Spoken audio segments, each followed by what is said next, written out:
আজি লক্ষী পূজা বুলি আহিছোঁ ধানকেইডাল চাবৰ কাৰণে। লগাই যোৱাৰ পৰা ধানকেইডাল চাবলৈ অহা নাই। আজি চাকিও জ্বলাওঁ আৰু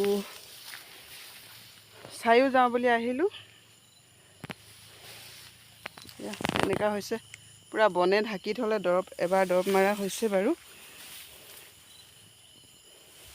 বেছি ওখ হোৱা নাই, এইখিনি পাকেট ধান হয়। সেইফালে এই বৰা ধানখিনি অকণমান ওখ হৈছে। অকণমান বৰা ধানখিনিৰ ওচৰলৈ গৈ আছোঁ।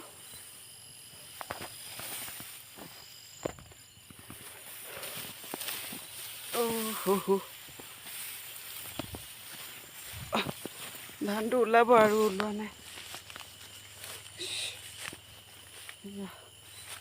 এনেকুৱা অৱস্থা হৈ আছে আৰু তথাপিও বহুতখিনি ভাল হৈছে।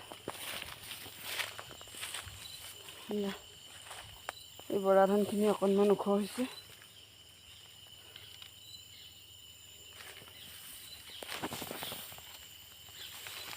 ৰুই গ'লোঁ আৰু সেইদিনাখনৰ পৰা অহাই নাই। আজি আহিছোঁ চাবৰ কাৰণে।